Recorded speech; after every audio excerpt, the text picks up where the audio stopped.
You ever make a decision so dumb, so obviously terrible that even while you're doing it, some deep part of your brain is screaming at you to stop? That was me when I took the night shift job at the Skinwalker Motel. The ad didn't say Skinwalker Motel, of course. It just said, hiring, night clerk, quiet motel outside Tuba City, Arizona, $30 per hour, meals included. I was broke, couch surfing, and 2 months behind on everything. The pay sounded unreal, but I needed it. So I emailed the guy. He replied within minutes. Can you start tonight? That should have been the first red flag, but I ignored it. Desperation is a hell of a drug. I took a bus from Flagstaff to a dusty stop in the middle of nowhere. The motel sat alone in the desert, surrounded by sagebrush and silence, the kind of place that looked abandoned from the road. Shingles missing, sign flickering. The air had that dry, electric weight, like something waiting to strike. The sun was already bleeding into the horizon when I got off.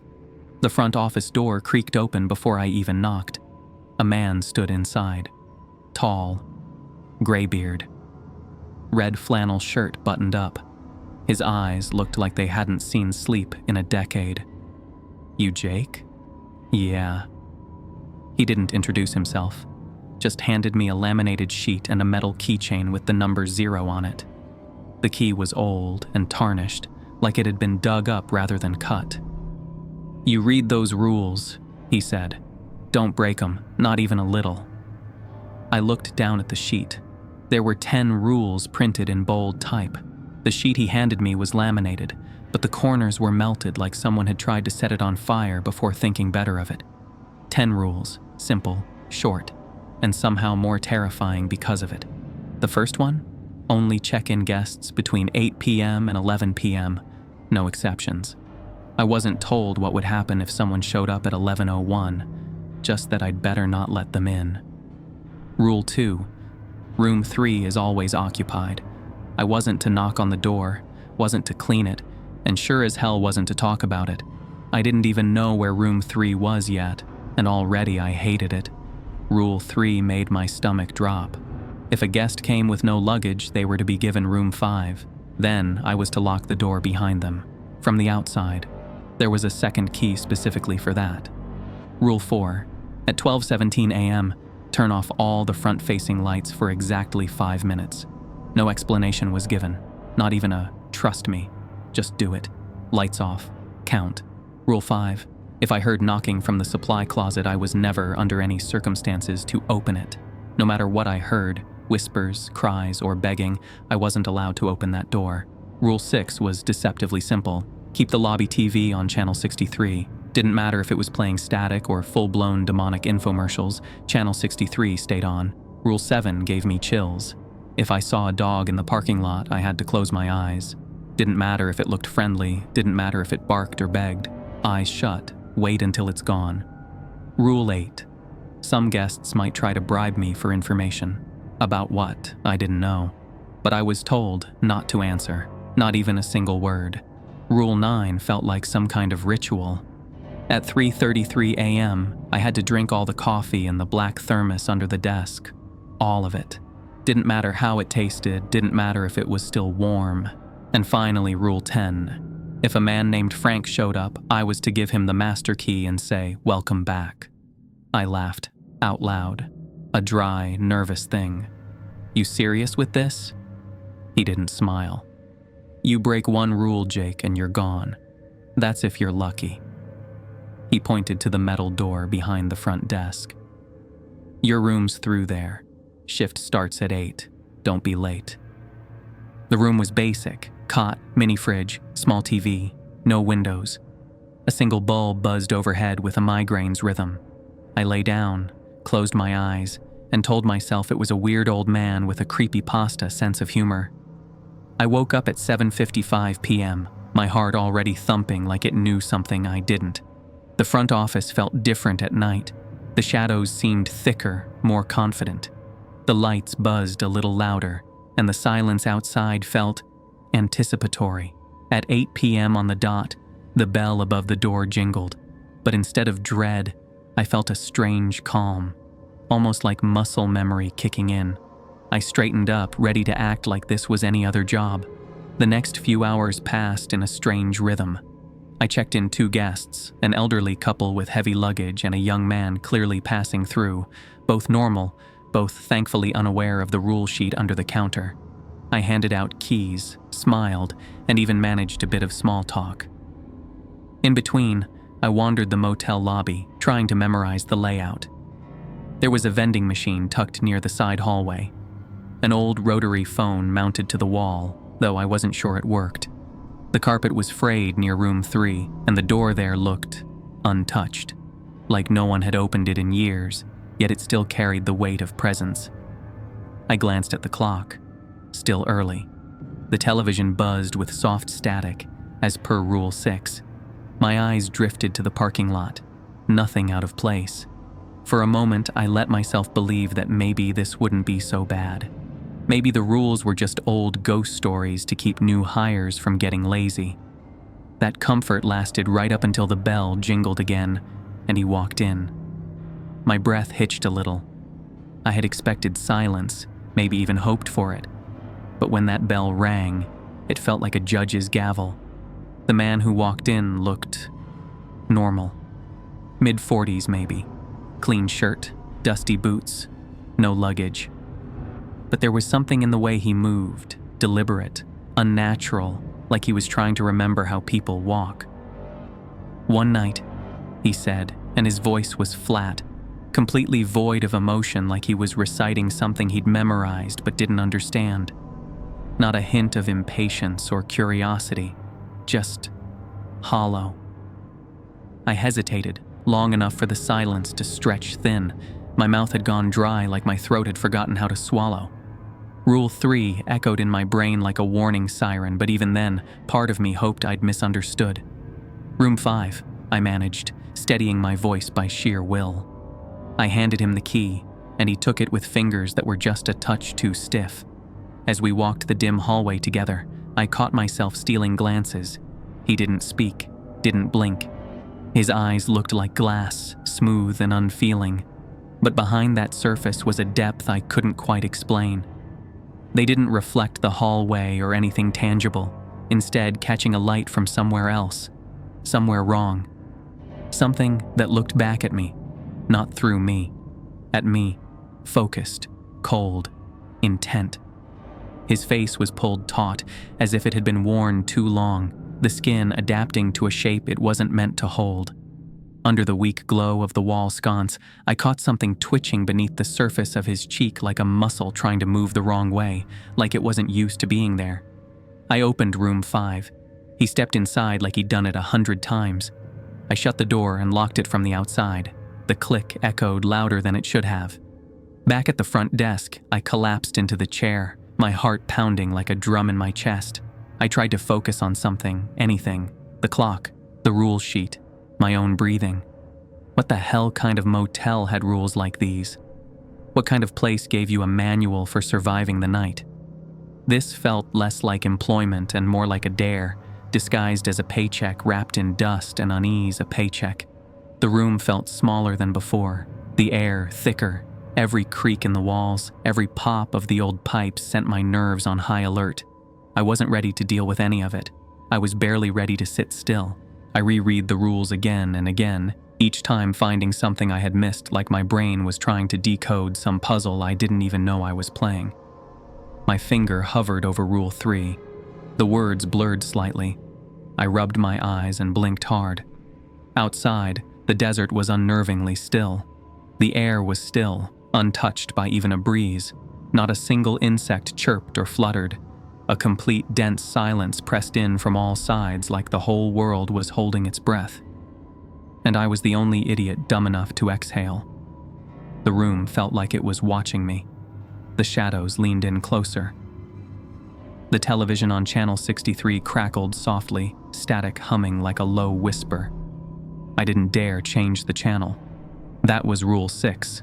It stayed on. My eyes wandered to the hallway, and for a brief second, I thought I saw a shadow move past room 3. Just a flicker, but enough to make me freeze. I didn't know what was in that room. I didn't want to. I tried to remind myself I needed this job, but that thought rang hollow. What I needed was to not be in that motel with its scorched rules and its empty desert and its guests who wore skin like it didn't belong to them. And the worst part? The night had only just begun. 12:17 a.m. I killed the front lights. Darkness swallowed everything. The desert outside was a pitch, no cars, no bugs, not even wind. Then came the footsteps. The sound of movement slithered around the office, slow and heavy, with a wet drag that defied explanation. It wasn't the gait of a person, nor the rhythm of any animal I'd ever heard. It scraped and slid in irregular patterns, each step thick with weight and hesitation, as though whatever was out there didn't quite know how to move in a body not meant for this world. They circled the office. I could hear their breath fogging up the glass. One paused right behind the front window. My fingers tightened around the desk. Something scraped the door. Fingernail? Claw? I wasn't going to find out. I closed my eyes and started counting seconds. I don't know why. Just instinct. If I kept count, maybe I could control it. 121, 122. When I reached 300, I flipped the lights back on. Nothing there, except for a single muddy footprint in the shape of a hoof. My breath caught. My first thought was that it had to be a prank, maybe an old boot with a carved sole. But as I stared closer, I realized the weight distribution was wrong. The edges of the print were sunk deep into the carpet, like whatever was left had mass, like it had been real. I crouched beside it, my heart hammering in my chest. The shape was unmistakable. Neither a shoe nor a paw, a hoof, but twisted, asymmetrical, something that had never belonged to any animal in this world. My eyes scanned the room, slowly, every shadow now suspect. I could hear my pulse in my ears and feel my skin tighten over my bones. I tried to stand, but my knees resisted, like they knew something I didn't. I kept staring at the footprint as if it would change, as if it would offer an explanation.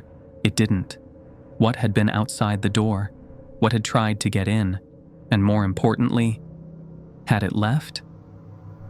I backed away slowly, never turning my back to that print. I needed to know more, needed to understand the rules, fully understand them. The rules were not warnings, they were survival instructions. And on the floor next to it, my rule sheet. Half burned, smoking, like someone had tried to light it with a match. I leaned over and picked it up. The laminate was warped now, the edges curled like they'd been dipped in acid. My hand shook, but I held onto it like it was a lifeline. I sat the rest of the night behind that desk, eyes on the door, ears twitching at every creak. At 3:33 a.m., I remembered Rule 9. I reached under the desk, pulled out the black thermos, and unscrewed the lid. The smell hit me first, burnt and sour like stale battery acid mixed with rust. I hesitated, staring into the dark liquid. What kind of rule was this? Drink old coffee in the middle of the night? Out here? In this place? It made no sense. Maybe none of the rules did. Still, I raised it to my lips. The first sip was revolting, sharp, and bitter with a metallic aftertaste that clung to the back of my throat. It didn't go down easy.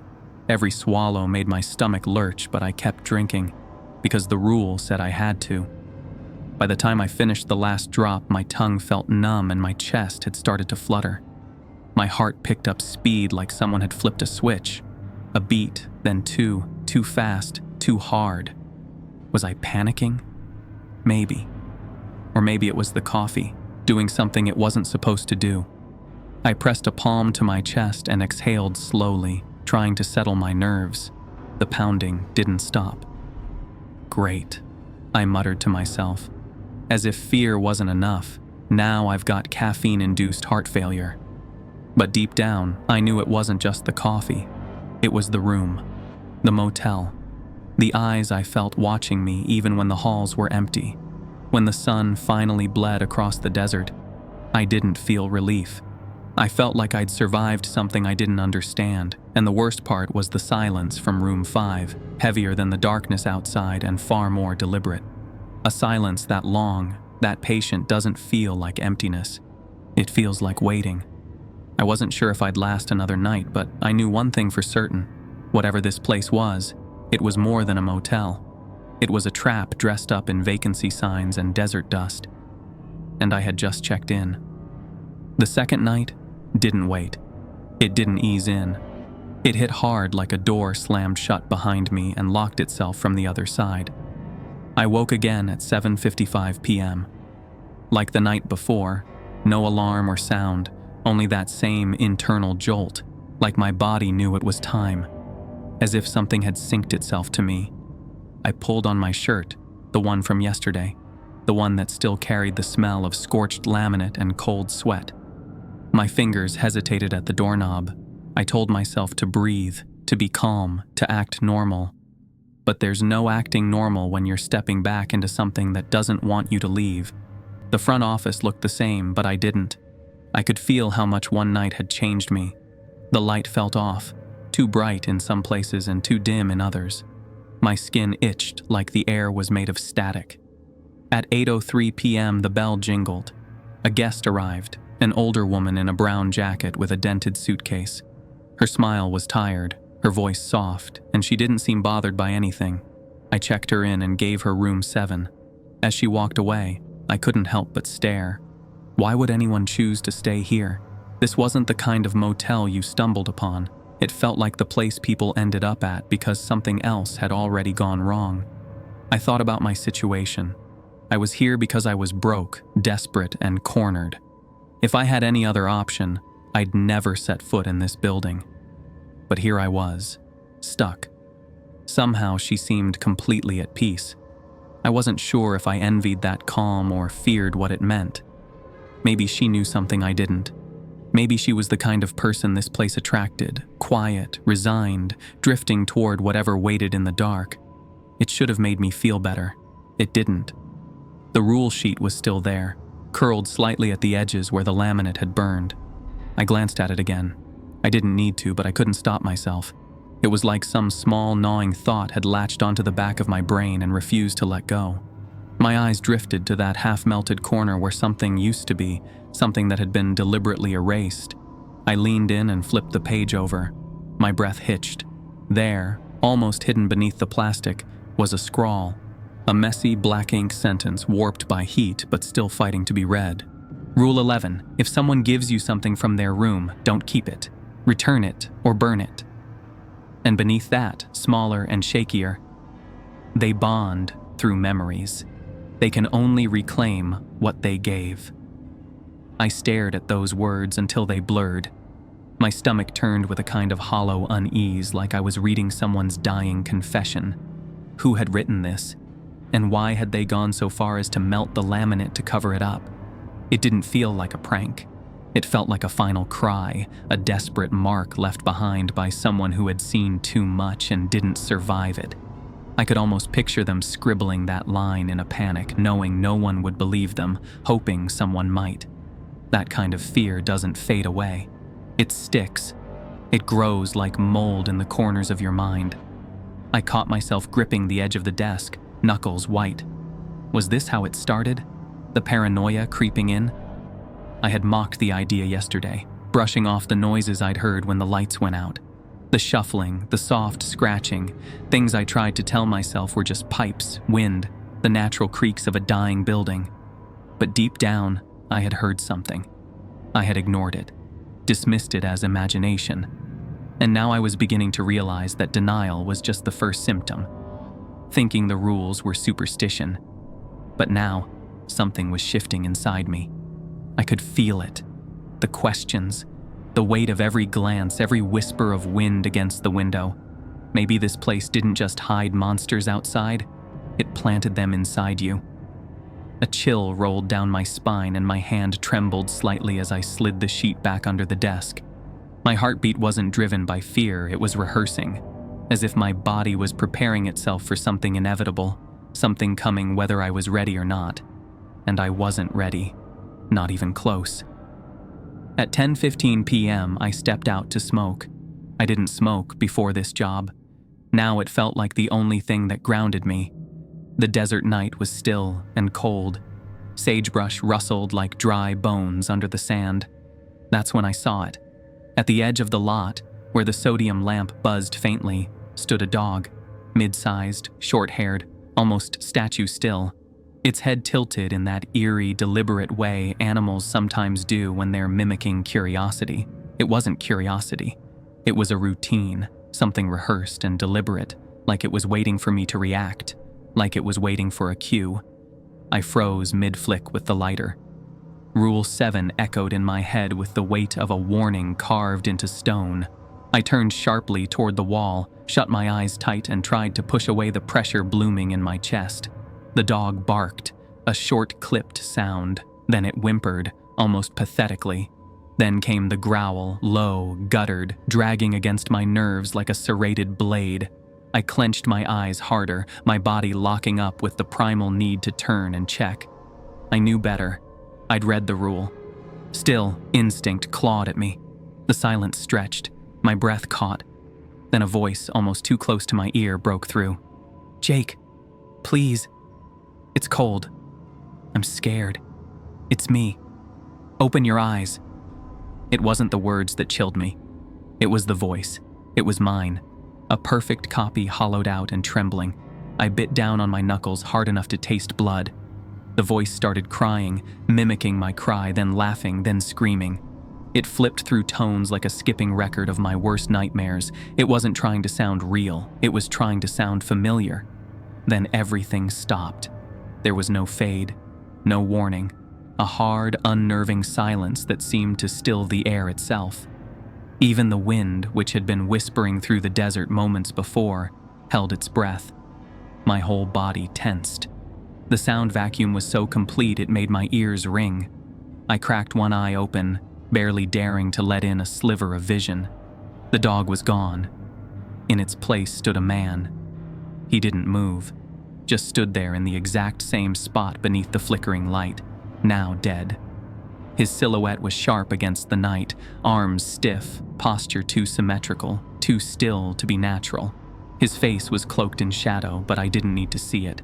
I could feel his eyes, like nails driven into the glass between us. They pinned me there. He didn't knock.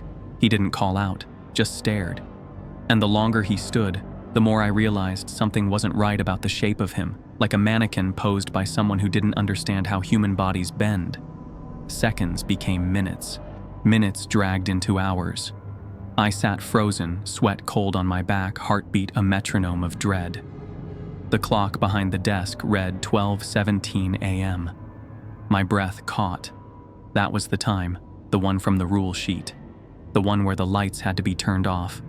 But the man was still there, still staring, still mine, and not mine. I hesitated, and then I didn't turn off the lights. I wanted to see him. I needed to know. But the moment passed, and everything shifted. His expression changed, something subtle but unmistakable. His mouth flattened into a hard line. The skin beneath his eyes grew tense, the whites now showing wide and unblinking. He wasn't just watching. He was angry.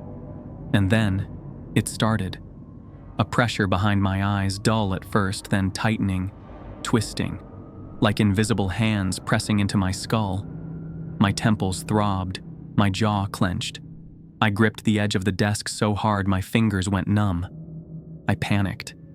My hand shot out and flipped the switch. The lights died.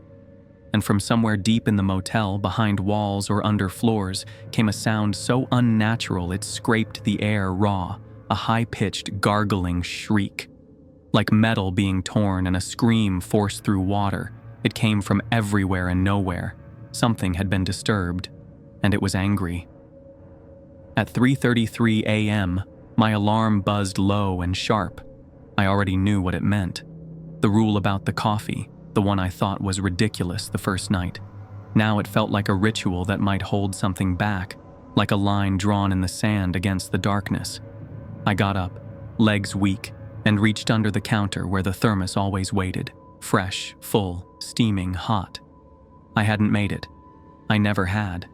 But it was always there at 3:33, like clockwork. My fingers shook as I reached for it. I knocked it once against the counter, nearly spilling it all. The metal burned against my palms, but I clung to it like it was the only solid thing in the room. I brought it to my lips, hands trembling uncontrollably. The first sip scalded my tongue. The second poured down my chin. I didn't stop. I couldn't. I gulped it down in sloppy, desperate mouthfuls, coffee sloshing over my hands and dripping onto my shirt. My heart began hammering in my chest. It wasn't only the caffeine, it was terror itself, steeped into every gulp, crawling through my veins. This was the only protection I had, a bitter, burning metal of dread disguised as routine, and I drank every last drop. When the coffee was finally ready, I grabbed the thermos with both hands. It burned against my skin, but I didn't care. I brought it to my lips and drank, not in sips, in desperate, messy gulps. Hot liquid spilled down my chin, seared my tongue, and soaked my shirt. My eyes watered from the bitterness, and still I drank. It was awful, sour, metallic, overbrewed. My heart pounded faster with every swallow, but I forced it down. Somewhere in the back of my mind, I thought, if I stop now, something gets through. Something takes the gap. When I finished, the thermos clattered onto the desk, nearly toppling. I pressed my palms into my thighs to stop them from shaking. My heart was racing. It wasn't only the caffeine, it was fear itself, laced through every heartbeat. I was trying to drown in it. And what terrified me most? Even with the sun shining on my face, I could still feel the weight of his stare pressing against my skull like fingerprints scorched into memory. I didn't move the rest of the night. I sat at the desk, knees to my chest, a blanket around my shoulders. Every time I tried to close my eyes, I felt his stare through the wall. The corners of his mouth lifted, just a little, enough to let me know he knew I was still awake. At dawn, he vanished. He didn't walk away or drive off. He simply vanished, simply gone. Like the light had erased him. It didn't erase the image that burned into my head. His eyes, they were mine. Now, they were inside my dreams. I didn't sleep when my shift ended. I lay on the motel bed in my room, staring at the ceiling. My reflection in the bathroom mirror felt unfamiliar, like it was studying me more than copying. When I blinked, I swore it didn't blink with me. My eyes stung, gritty and red. The whites were splotched with little red veins I didn't remember seeing before. It felt like something had been staring back at me all night and left a residue. I showered, but the water didn't make me feel clean. My skin felt filmy, like I'd brought something invisible back with me, something I couldn't scrub off. All day I tried to distract myself. I walked into town, drank coffee I couldn't taste, bought a pack of smokes from a gas station and made small talk with the cashier. But behind every pair of eyes I met, I kept searching, wondering if they were looking at me or through me. By the time the sun began to fall, my chest was tight. The light shifted again, unnatural, and stretched like the shadows were waiting for permission to move. At 7:55 p.m., my eyes opened before I realized I'd even lain down. A new night was beginning, and I knew it wouldn't let me forget what I saw. The third night began like a breath being held. I woke at 7:55 p.m. with dry eyes and the weight of something imagined pressing down on my chest. No dreams, no clarity, just a thick layer of silence stuck to the walls around me. I sat on the edge of the bed, staring at my hands for a long time before getting dressed. I skipped the mirror. I didn't need to see what was different. The air outside my room was warmer than usual, the kind of warmth that sticks to your clothes and follows you like a second skin. The lobby looked untouched, clean, but too clean like someone had spent hours scrubbing away evidence of something they couldn't explain. At 8:04 p.m. the bell rang. A man stood at the entrance alone, sharply dressed in a gray suit with dusty shoes. His eyes were strange in how still they were. He arrived without luggage. "Room for one," he said. "Reservation?" "Number. But I've been here before." Something was unsettling about how casually he said it. I found myself wondering what exactly he meant by that. Had he stayed here before? If so, Why would he ever come back? I was here because I had no choice, but no one returned to this place willingly, not unless they were searching for something they shouldn't find. He glanced over my shoulder at the lobby TV, which hissed static on channel 63. I followed his gaze instinctively. "Do you ever see anything on that screen?" he asked. I didn't respond right away. That question weighted it, like he knew something I didn't. "No," I finally said. He tilted his head slightly, then smiled. "Not yet, then." That answer stuck with me. What exactly did he expect me to see? I wondered if the static on that channel was hiding something only visible to those who had already lost too much sleep. The idea that I might eventually see something there, something waiting, unsettled me more than I wanted to admit. I reached under the desk and slid him the key to room 5. As he took it, I walked around the desk and accompanied him down the hallway. He didn't say a word and didn't look at me, only moved with that same unnerving calm. When we reached room 5, I unlocked the door. He stepped inside, not glancing around, not even blinking. He just walked to the center of the room and stood there, motionless. I watched him for a moment longer, then slowly closed the door and turned the lock behind him. That was the rule. No luggage meant room 5. And once they were in, the door stayed shut. The TV popped. Just once. A loud snap that startled me more than it should have. I turned back toward it and stared, narrowing my eyes, trying to see something, anything that might explain what the man meant. Static hissed steadily, unchanged. I leaned in, watching, the flickers for patterns, shadows, and a face hidden beneath the noise. Nothing. Just a field of snow and my distorted reflection warping like heat rising from asphalt. I waited, tense, eyes straining for any flicker of meaning. When nothing came, I leaned back slowly and thought, maybe he's right. Not yet, at least. At 9:30 p.m., I looked up and saw a man standing near the counter. He was already inside, hands in his pockets, gaze fixed directly on me. I didn't recognize him. His face was ordinary, maybe too ordinary. Brown jacket, jeans, and a tired look in his eyes. He stepped forward and set a key on the counter.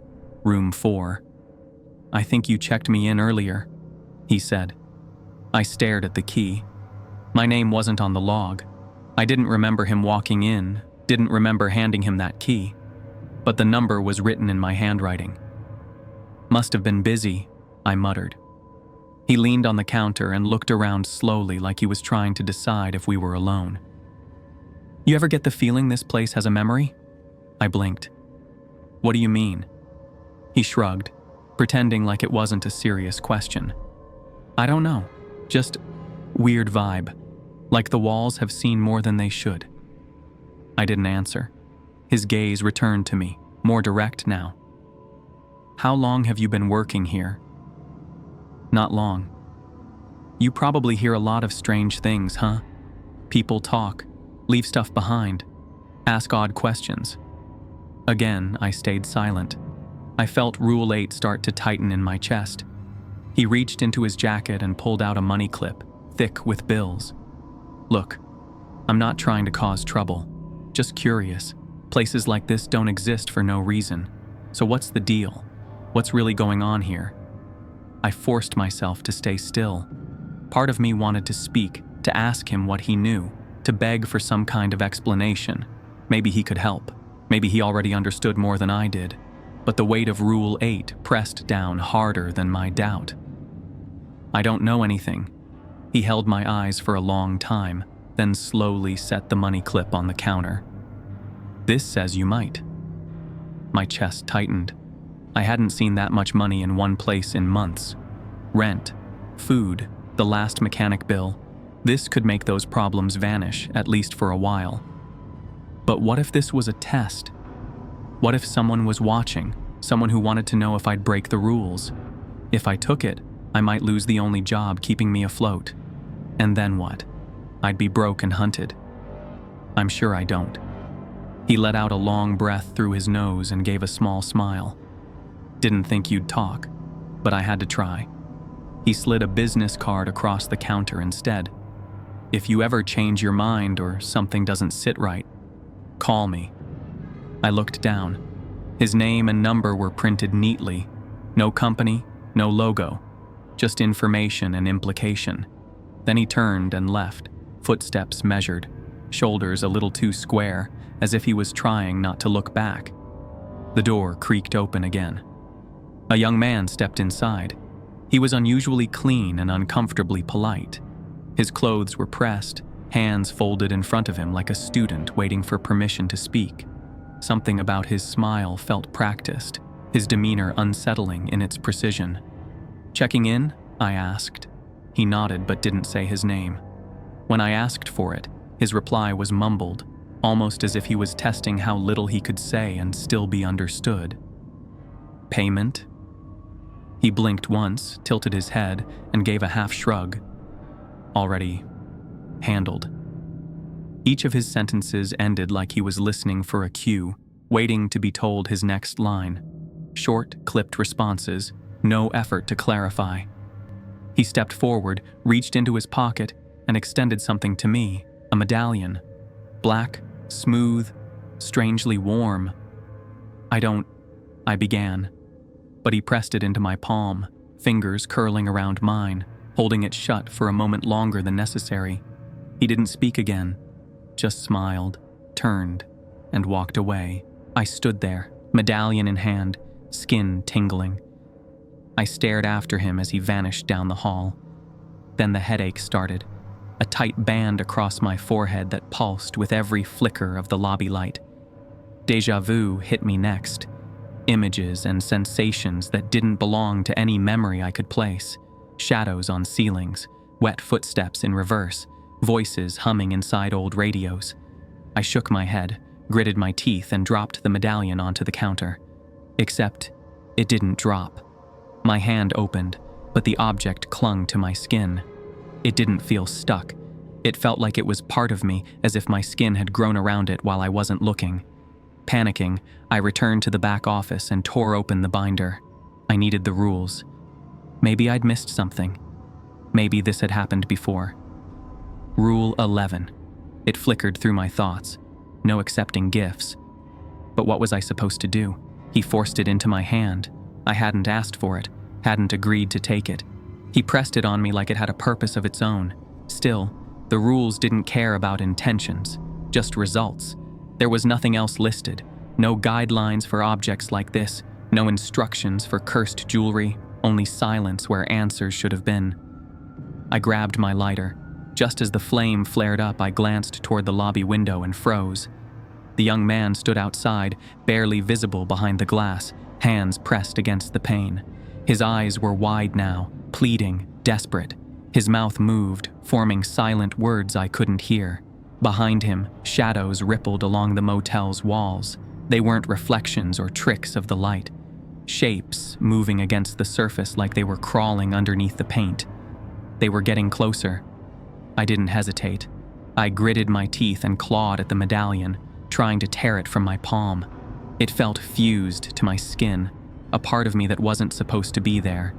With a forceful jerk, it finally peeled away, leaving my fingers trembling and damp with sweat. The fear built in my hands and crawled up my spine, telling me that if I didn't get rid of it now, those shadows would come for me next. I threw the medallion into the trash can, snatched the lighter, and sparked the flame.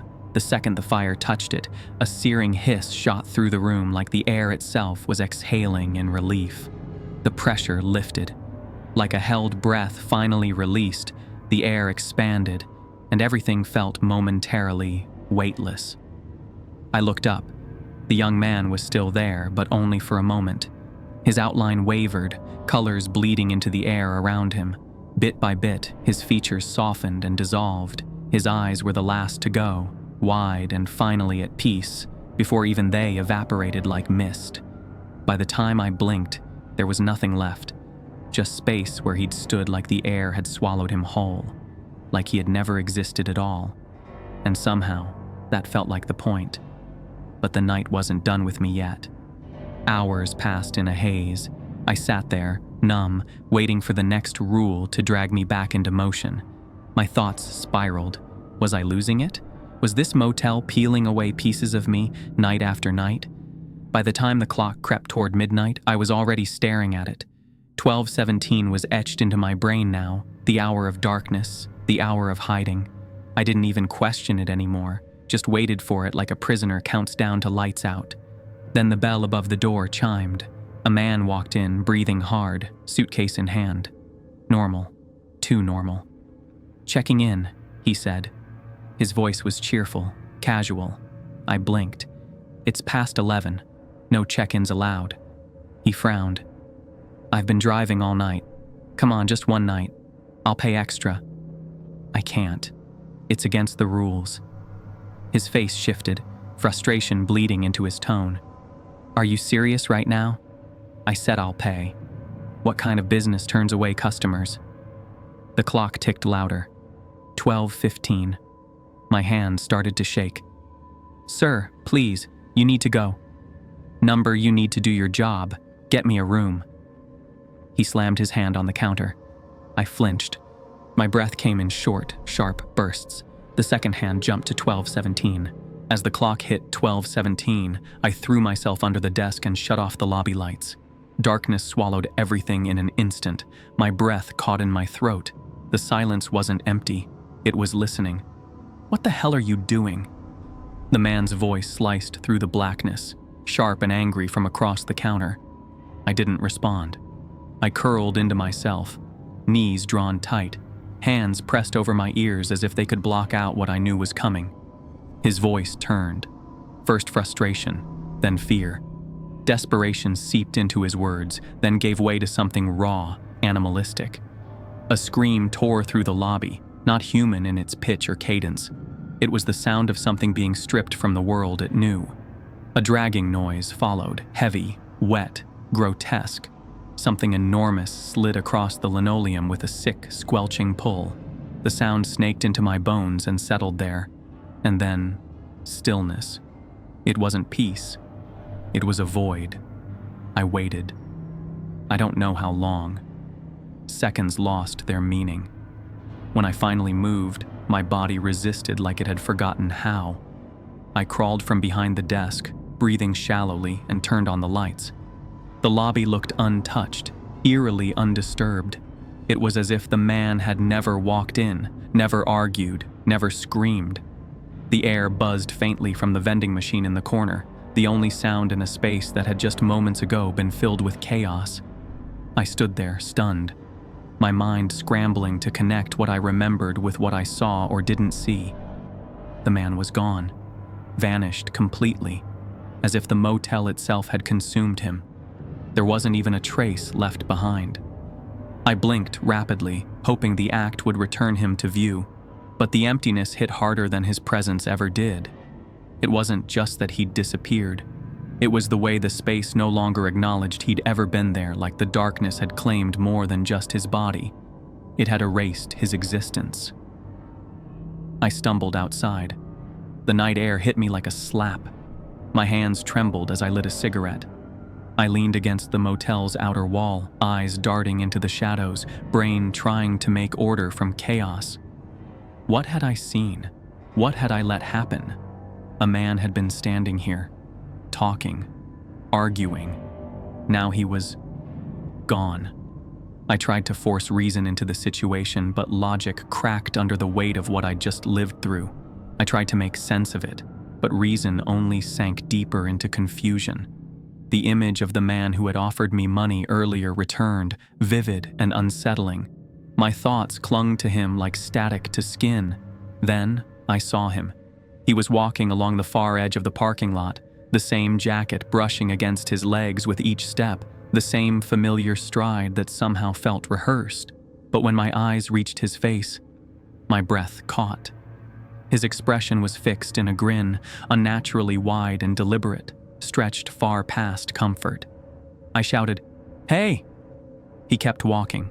I called again, louder this time. He stopped. His movements were slow and mechanical. He turned, locking eyes with me from across the lot. The grin on his face widened, unnatural and cold. Then, without a word, he turned and resumed his path.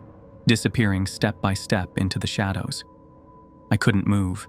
That smile lingered in my mind like a burn on film, something no human should wear. A part of me recoiled from the recognition, and another whispered that this was retribution, a consequence for nearly violating Rule 8, for even daring to question the fabric of this place. I watched until he vanished, unsure if I was more afraid of what I saw or what I might become. I didn't want to drink the coffee. The thought alone made my stomach churn. My hands were still trembling from what had just happened, but I walked back inside and found the thermos waiting in its usual spot beneath the counter. I picked it up and felt the warmth against my palm. I unscrewed the cap and lifted it to my nose. The scent made my stomach flip. I stood there a long time just holding it, remembering the taste, the nausea, the nights I thought I wouldn't make it through. Then, with a deep breath, I walked to the restroom and poured it out, watched it swirl down the drain like it had never existed. I wasn't ready to drink it. I wasn't ready to follow the rules. Not tonight. Not after everything I'd seen. I stared at the sink, the last drops of coffee swirling into nothingness, and whispered to myself, I'm not even sure the rules matter anymore. The shift began, but I didn't. Not really. Not the way I used to. I walked into the lobby like someone stepping back onto the battlefield, already knowing the ground was mined.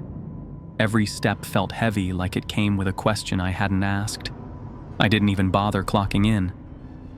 I was already here, wasn't I? Something inside me had cracked open the night before. Whatever comfort the rules had given me was gone, and with it, the illusion of control. The motel had shown me things, faces that vanished, rules that punished, darkness that wasn't empty. I had questions now, so many questions, and answers? They were hiding behind locked doors. Room 3. I didn't even know where it was until that moment. It sat at the end of the north hallway, tucked behind a bend I'd never bothered exploring. The number was faded on the door like someone had tried to scrub it off but gave up halfway through. Rule 2 rang in my head. Room 3 was always occupied.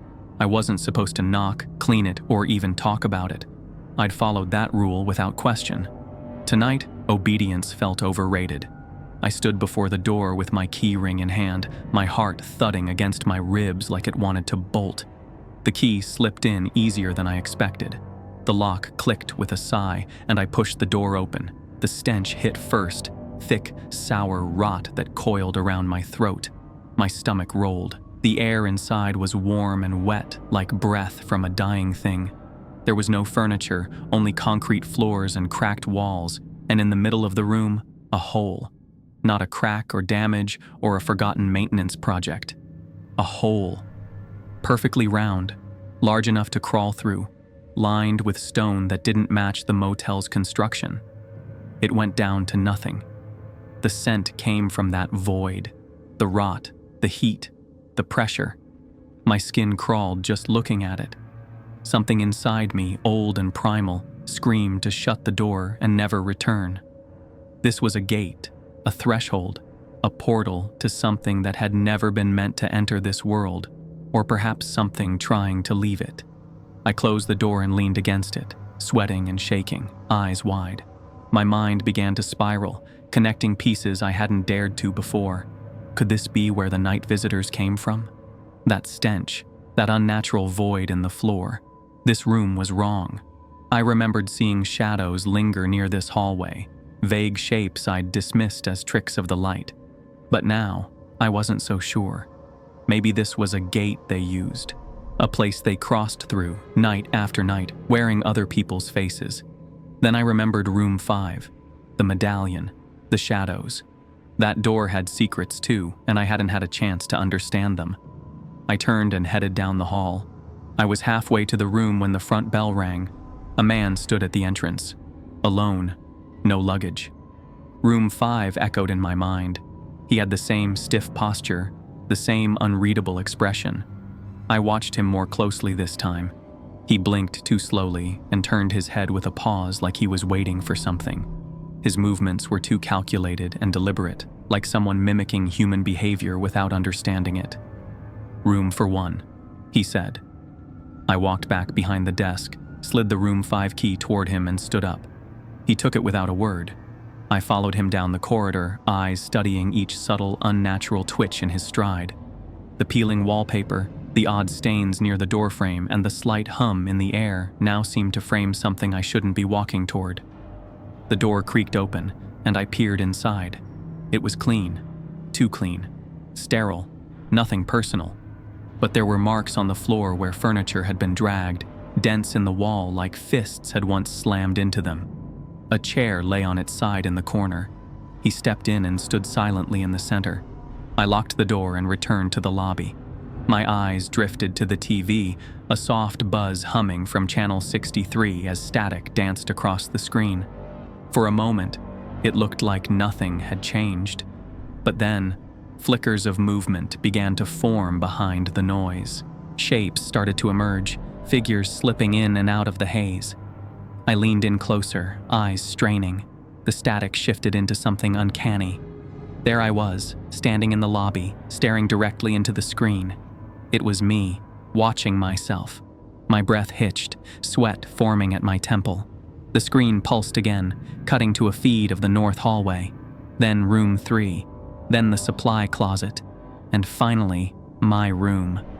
Each shot grainy and warped, yet unmistakable. The motel wasn't just showing images, it was showing me. I sat frozen, the realization sinking in like a stone in my chest. The motel was watching me back. But why now? Then I remembered. The coffee. Last night I hadn't touched it, and tonight I hadn't either. Not yet, at least. The time for that hadn't come. Maybe that was it. Maybe the coffee had been a veil all along, something to keep the truth clouded. As unsettling as the footage was, it was also clarity, a glimpse through the static of my own understanding. I didn't know what I was seeing, but I knew I needed more of it. I needed more answers. Time dragged. I kept glancing at the clock. 11:55. I hadn't heard anything strange. I waited for the clock to crawl toward midnight, numb and aimless, haunted by the lingering echoes of the medallion. A silent dread had nested in my bones. Then, the knock shattered the stillness. Not from the front door.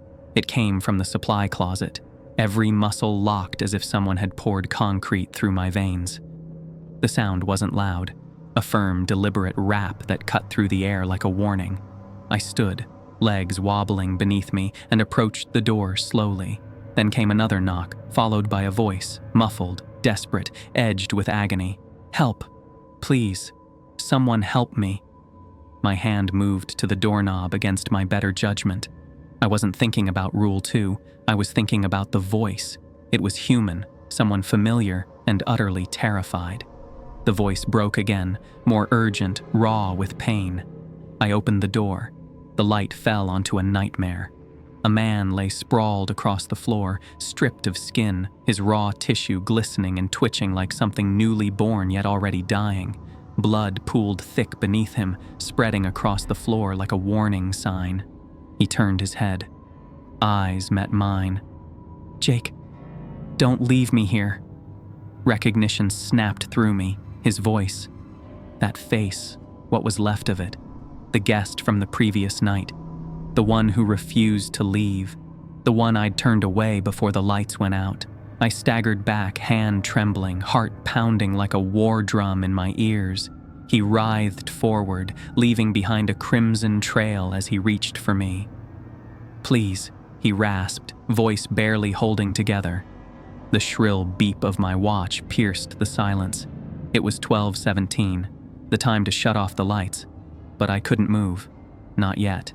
Not with that man still crawling, bleeding, whispering my name behind the door. I hesitated. If I stayed, if I tried to help him, maybe I'd become like him. Skinless, writhing, crying for salvation that never came.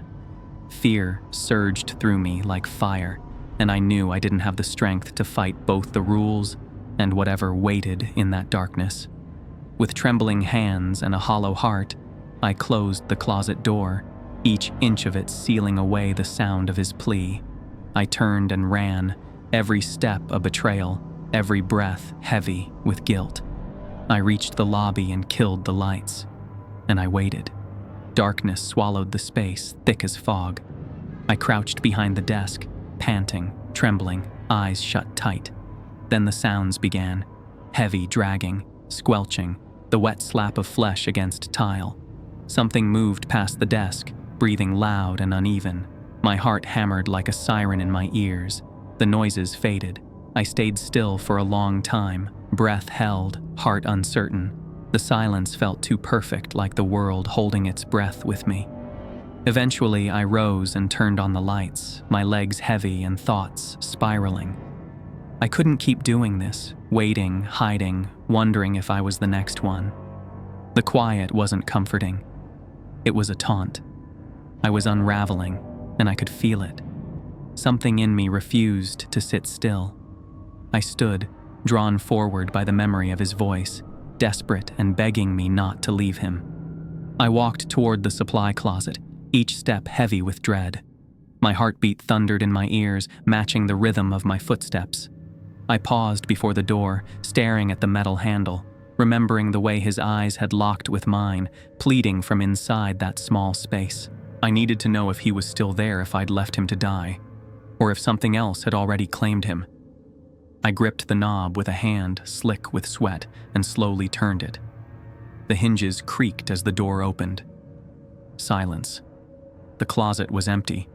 Nobody.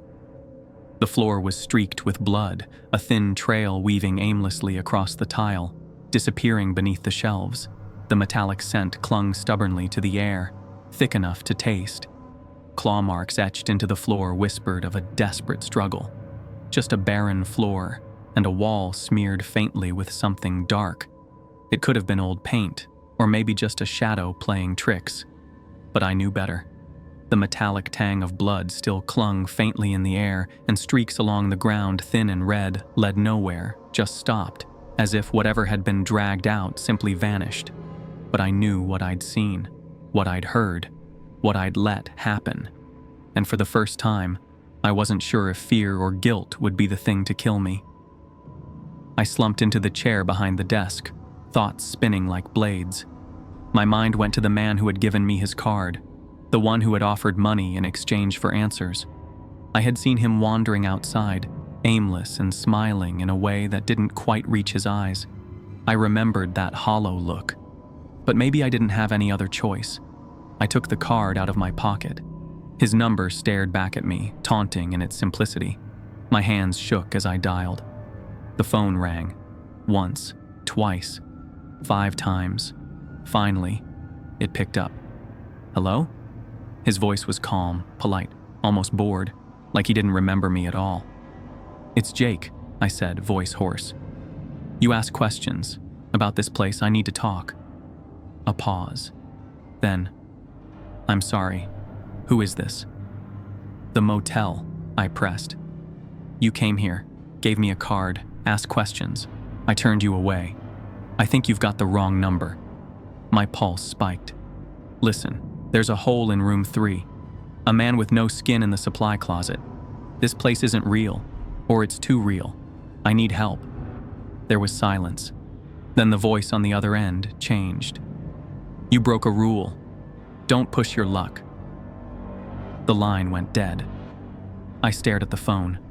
The dial tone buzzed endlessly in my ear, each note another nail in the coffin of my sanity. I couldn't breathe. My chest locked, every breath shallow and tight. My thoughts raced, tripping over each other in panic. That voice, distorted and guttural, scraped against something deep inside me. It wasn't human, not even close. And if that thing could reach through a phone line, maybe nothing was safe anymore. I reached for the thermos under the counter, the one that always appeared at 3:33. My hands trembled as I unscrewed the lid and lifted it to my nose. It smelled like coffee, but I knew it wasn't. I poured it into a glass. The liquid oozed out, thick and tar-like. It wasn't brown, it was black, and it shimmered faintly under the light. Like oil, like something dead. What had I been drinking every night? Something was off. Every sip had dulled my thoughts, fogged my memory. They were feeding me a lie, using it to chain me to this place. Whatever was in that thermos served not to help me stay awake, but to keep me asleep. Keep me blind. Keep me here. I stood there for a long moment, staring at the glass. Then I carried it into the bathroom and poured it down the drain. The thick sludge clung to the porcelain before slowly disappearing. I stared at my reflection in the mirror. "I need to get out of here," I whispered. And I meant it. I no longer started my shift. I confronted it. Each night blurred into the next, a carousel of madness spinning faster with every rule I questioned. I'd stopped being afraid of breaking them. Now I feared what obedience made me. There was no order in this place, only chains dressed up as laws, and I'd worn them long enough. I began the night with preparation, a flashlight in my hand, a pocket knife tucked into my waistband. I made my way back to room 3. This time, I didn't hesitate. The air was thicker, the rot stronger. When I opened the door, the stench rushed out like a living thing. The hole had changed. It pulsed, alive, humming with a low vibration that rattled the walls. A wave of rot and heat surged from its depths. I aimed my flashlight inside and froze. Faces floated in the black, humanoid, and incomplete. Some twisted in silent screams, others had no eyes, just empty sockets staring through me. Mouths gaped too wide, as if unhinged.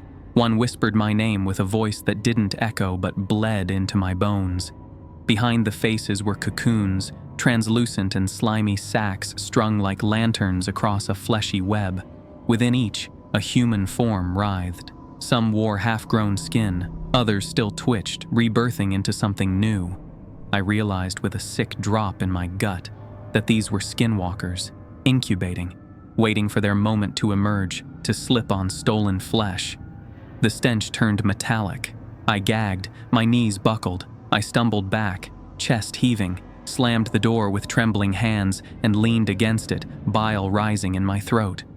As I turned to the supply closet next, a new wave of dread clawed at my chest. I hesitated mid-step, my eyes fixed on the door. The last time I opened it, I found a broken man, skinless and suffering, begging for help. He hadn't been there when I returned. The memory tightened around my ribs like a vice. Still, something inside me whispered that I couldn't keep avoiding it. If I wanted things to change, if I wanted to break this cycle, I had to face it, even if it terrified me. I approached slowly.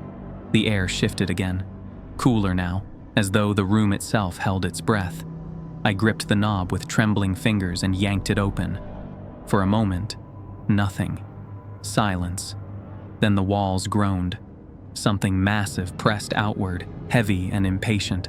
A hand pushed through the shadows, raw muscle and sinew, bone glinting in the fluorescent light. Clawed, reaching. I slammed it shut before it could pull itself free, heart pounding in my chest. What I had just seen was a full view, not a fleeting shadow. It was a revelation, undeniable and clear. This place wasn't just haunted by shadows, it was a breeding ground for them. Whatever lived here, whatever fed off these rules, was growing stronger, and I was already too deep, already too late. Whatever came next would demand more than just survival. It would demand a reckoning. A sharp buzz made me spin around. The TV in the corner flickered to life, tuned to channel 63. Instead of static or unsettling visuals, it displayed a face of mine. Not a reflection, but something more unsettling. It studied me with unnatural calm, as if it already knew what I would do next. "You've gone too far. Stay. Let it all go. That would hurt less." The cadence was mine, but the weight behind it wasn't. My stomach turned. I reached for the remote and shut it off. The screen went black, yet the image lingered, burned into the void like a ghost behind closed eyes. I stood frozen, staring at nothing, feeling everything. That face. It wasn't warning me. It was inviting me. I heard footsteps echo behind me and turned slowly. There he was again. The man who had offered me money, the same man I'd seen aimlessly wandering the grounds, stood in the hallway. He wore the same clothes and had the same trimmed beard, but something was missing. His smile was stretched too tight, his eyes void of recognition. It was like he'd been reset. I took a step closer. He didn't flinch. He simply looked at me and said, in the calmest, flattest voice I'd heard all night, "I don't know you. Are you a guest here?" My stomach sank. I had spoken to him. He'd offered me a bribe. He'd wanted answers. I opened my mouth, but no words came. He turned, about to leave, then paused and faced me again. His voice dropped, something deeper pushing through. "You can't change anything unless we let you. Stop trying. Walk away. That's the only peace you'll get." Then he walked off as if none of it had ever happened. And I stood there, realizing the message was about more than fear. It represented futility. And maybe I'd just heard it too late. A man appeared at 11:30. I didn't hear a knock. I didn't hear anything at all. There was only presence, sudden and undeniable. Tall, with a sharp jawline, dressed immaculately. There was a practiced stillness about him, like someone who had waited in the same spot 1,000 times before. "Frank," he said calmly, as though I were supposed to remember him. The name sparked recognition, not from anything I remembered, but because I had been told to know it. I was supposed to give him the master key and say, "Welcome back." But my throat caught. I hesitated. He looked at me, his gaze unreadable. His expression revealed nothing, neither welcome nor warning, only a quiet expectation that weighed heavily in the air. I didn't want to say it, but my lips moved. "Welcome back." He took the key with a nod. "You're close," he said. "Closer than most." He turned away. I followed him. "Is this your job? Keeping people trapped?" He stopped. For the first time, something flickered across his face, perhaps regret, or maybe warning. "I used to be where you are," he said. "You think this place punishes rule breaking. It punishes the wrong kind of questions more. Then why are you still here? I didn't choose fast enough. But you can. Burn it all, or become me." He walked away, his footsteps quiet against the linoleum, retreating into a hallway that hadn't been there just minutes ago. I stood motionless, a heavy realization settling in my chest. Frank didn't need to convince me with words. His presence alone spoke volumes. The hallway swallowed him, and with him, the sense of inevitability grew stronger. Somehow, I knew what had to be done, and I knew he had once stood exactly where I was now, burdened with the same terrible clarity. I ran to the gas station, the same one where I'd met that kind of old man days ago. He wasn't there, but the pumps still worked.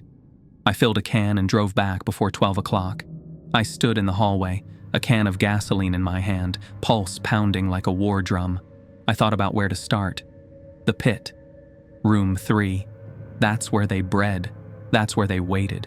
If I burned this place down, there was a chance innocent people might still be inside. But if I didn't, those people would eventually be hunted by the things that crawled through that pit. Skinwalkers didn't negotiate. They consumed. And if I was going to stop this, I had to do it before 12:17, before the light died and they roamed freely. I doused room 3 first. Gasoline soaked the carpet, the walls, and the doorframe. The fumes clung to the air, sharp and suffocating, yet still not enough to mask the foul, wet stench spilling from the black pit in the center of the room. I stood at the threshold, watching the darkness pulse and quiver like a breathing wound. Half-formed bodies dangled from the fleshy walls, suspended in twitching, glistening sacks. Some had human eyes, some had animal limbs, none of them whole. The pit itself seemed to groan in protest, as if aware of what I intended. Faces swirled within, familiar and hollow, stretching toward me in silent agony. I thought of the victims, the ones devoured, the ones replaced. Skinwalkers slumbered here, curled tight in their cocoons, waiting to rise. Every instinct screamed to run, but I stepped forward instead and emptied the gas can. The walls didn't hiss, they wept, like the place was mourning itself. Then I moved to room 5. It was the room I'd assigned with shaking hands, the one where something had moved that didn't move like anything human. I stepped inside with my heart thudding like a warning bell. The air was heavier, charged. Shadows in the corners seemed to twitch, watching. I scanned the space with my flashlight, the furniture undisturbed, the bed perfectly made, but the energy was wrong. Wrong in the kind of way that made your instincts claw at your spine. I poured the gasoline with steady, deliberate hands, letting it trail along the carpet, beneath the bed, over the dresser. This wasn't just about burning a place, it was about severing something's hold. The supply closet came next. My hands trembled as I approached, memories of the claw and sinew searing through my mind. I couldn't predict what might emerge if I opened it all the way. The fear of what might be hiding behind that door crawled up my spine. I cracked the door just enough to create an opening and poured the gasoline through the gap, heart hammering against my ribs. The fuel spread across the tiles inside, the fumes wrapping around me like a warning. The lobby was last, the center, the heart. The TV sparked to life as I splashed gasoline across the floor. Channel 63 switched on again without a remote. I didn't look at it. Not yet. Finally, the thermos. I unscrewed the lid, peered inside. The black liquid inside recoiled like it sensed what was coming. I poured gasoline on it too. Whatever this was, whatever they were feeding me, it wouldn't survive tonight. Channel 63 flickered back on, unprompted. The screen displayed my face, aged, weary, wearing the same coat Frank had on earlier. The eyes weren't mine anymore.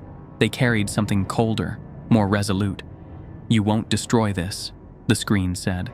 "You'll inherit it. Let go of the fire. Accept your place." My grip on the matchbox tightened. My breath hitched. The voice on the screen grew softer, almost pleading. "You could make it easier. The pain, the questions, all of it could end." I looked at the thermos one last time. The liquid inside shimmered unnaturally.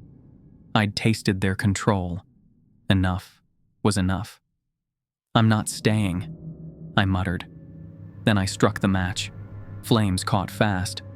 The motel screamed, with something deeper than wood or metal, something ancient.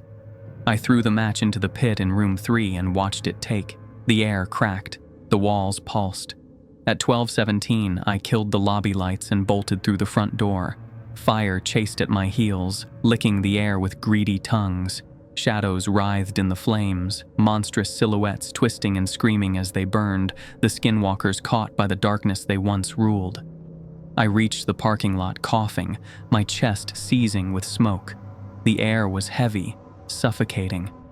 I turned back toward the inferno, heat washing over me like a tidal wave. Flames surged through the motel's windows, climbing the walls, devouring the place room by room. The scream of dying things was drowned by the roar of fire. I didn't know if I'd made it out, but I knew it was finally ending. The fire kept rising. The faces in the void twisted, the TV shattered, the pit collapsed. And when I turned, I saw Frank standing at the edge, still alive, still whole. Relief burst in my chest, wild and thoughtless. I hadn't expected to see him again. For a fleeting second, I smiled. We had survived. At least, I thought we had. "You made a choice," he said. "I did." He nodded, then turned and vanished. The motel burned, and as I stood there, covered in ash and sweat, I looked into the flames and whispered, "I got out, but you're still watching, aren't you?" Months pass. Now I stand behind the register of a remote gas station, the kind nobody remembers except when they need to. The sky outside stays a dull gray, and the buzz of the fluorescent lights above becomes part of the silence. I tell myself I'm safe, that the motel is gone, that the fire ended it all. The days bleed together. The monotony is its comfort. I stack shelves, I mop the floor, I serve coffee to strangers and smile like I believe this life is real. Until the bell rings, I glance up. The man at the counter stares with vacant eyes and a grin that stretches just a little too wide. My breath catches in my throat. He's not just any customer. He's one of them. The pit may have burned, the rooms reduced to ash, the screams silenced, but something escaped. He tilts his head, the smile never fading. No words, just that look. Recognition without humanity. The air is heavy again, thick with unseen pressure.